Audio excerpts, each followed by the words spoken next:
Imagine acordar e perceber que o mundo literalmente enlouqueceu. Não estamos falando de uma crise diplomática, nem de um míssil perdido ou um país em guerra contra outro. Estamos falando de todos os países do planeta declarando guerra ao mesmo tempo. Nenhum aliado, nenhum tratado, nenhum motivo claro, só o caos. Exércitos se movendo, mísseis sendo preparados, sirenes disparando em todas as capitais do mundo. O planeta inteiro em guerra com ele mesmo.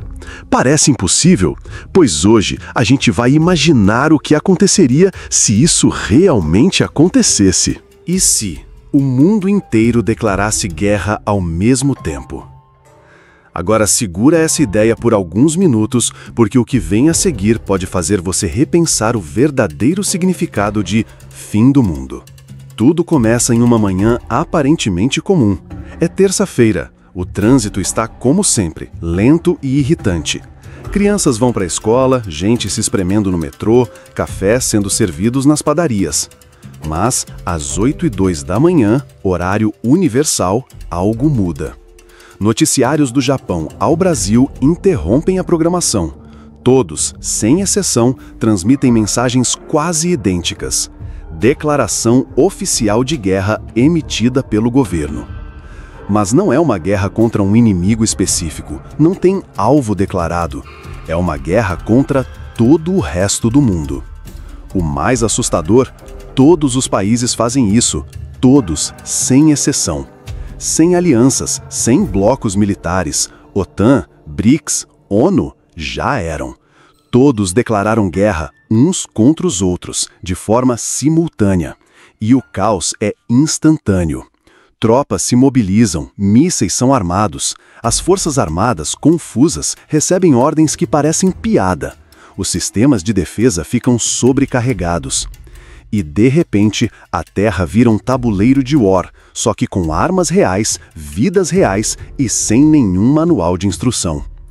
A pergunta mais lógica que você pode fazer agora é: mas quem luta contra quem? E é aí que a loucura começa a escalar. Sem inimigos definidos, cada país tenta antecipar um possível ataque de outro. O Brasil começa a monitorar o Uruguai. O Uruguai prepara soldados na fronteira com a Argentina. A Argentina desconfia do Chile. O Chile dispara um míssil no mar, só para avisar que está pronto. Os Estados Unidos lançam ataques preventivos contra o Canadá. A Coreia do Sul se desentende com o Japão. A Rússia entra em conflito com todos os seus vizinhos ao mesmo tempo. Na África, fronteiras coloniais mal definidas explodem em dezenas de conflitos simultâneos. E tudo isso em menos de 24 horas. E não pense que a tecnologia ajuda. Pelo contrário, ela só piora tudo. Satélites são derrubados, drones ficam fora de controle. Ataques cibernéticos destroem redes elétricas, sistemas bancários e hospitais. Fake news se espalham em velocidades absurdas. Em algumas cidades, o pânico começa antes mesmo do primeiro tiro. E então, claro, chega ao ponto sem volta, a ameaça nuclear. Hoje, existem mais de 13 mil ogivas nucleares ativas no mundo. Se apenas 10% disso for disparado, estamos falando de 1.300 bombas atômicas explodindo em questão de horas.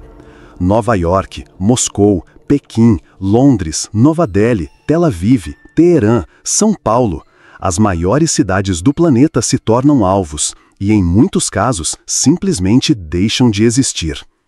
Mas nem tudo explode de uma vez. Algumas armas são interceptadas, outras caem no lugar errado. Há relatos de bombas caindo em países que nem tinham iniciado ataques. O planeta mergulha no inverno nuclear. As nuvens de fumaça bloqueiam a luz do sol. A temperatura global despenca, as estações somem. A agricultura entra em colapso, a cadeia alimentar se rompe. E ninguém mais está lutando por nada, só tentando não morrer. Com as principais capitais destruídas, os governos caem, os líderes se escondem em bunkers ou morrem nos primeiros dias. A internet some, a energia elétrica falha, a comunicação é feita por rádios de manivela ou sinais de fumaça.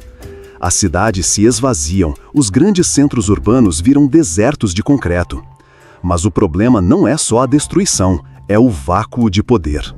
Sem governos, surgem milícias, gangues armadas tomam o controle. Populações inteiras vagam pelas estradas em busca de água e comida. Grupos religiosos radicais, ex-militares, mercenários, todos querem ser os novos reis das cinzas.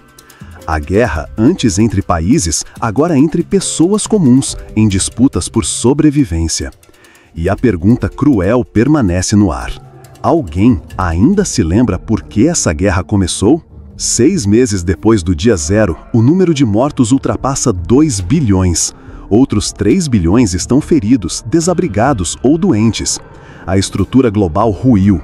O que sobrou são comunidades isoladas, vivendo como se estivessem na Idade Média. Curiosamente, as regiões que mais sofriam com pobreza antes do conflito, como partes da África, interior da América do Sul ou tribos isoladas da Ásia, agora são as que mais resistem. Simplesmente porque nunca dependeram da tecnologia global. É uma ironia macabra, os atrasados agora Lideram a sobrevivência. Enquanto isso, nos escombros da civilização, ninguém pode declarar vitória. Não há vencedores, só sobreviventes. Sem hospitais, sem remédios, sem vacinas, as doenças voltam com força total. Cientistas morrem, professores desaparecem, a história para. O mundo virou um arquivo corrompido da humanidade. E aí, a gente volta à pergunta que fez tudo começar. E se isso nunca tivesse acontecido? E se, naquela manhã de terça-feira, os líderes mundiais tivessem feito outra escolha? Se tivessem assinado tratados de paz, cortado gastos militares, colaborado em vez de competir, talvez ainda teríamos problemas. Guerras locais, crises econômicas, catástrofes climáticas. Mas, pelo menos, teríamos um mundo, pessoas, esperança. O planeta inteiro declarando guerra ao mesmo tempo pode parecer um absurdo completo. Mas às vezes é imaginando o pior cenário possível que a gente entende o valor do que temos agora. Da próxima vez que alguém disser tem que resolver isso na guerra, talvez valha lembrar: não existe botão de reiniciar para a humanidade. E mesmo as guerras justificadas deixam cicatrizes que duram séculos. Se esse cenário te deu arrepios ou pelo menos um nó na garganta, então missão cumprida. O objetivo aqui não é assustar, é provocar. Porque imaginar o impossível é o primeiro passo para impedir que ele aconteça. Se curtiu essa jornada pelo fim do mundo, se inscreve no canal, deixa seu like e compartilha com aquele amigo que acha que tudo se resolve na bala. Vai que a gente planta um pouco de paz no meio desse algoritmo. Até a próxima hipótese maluca.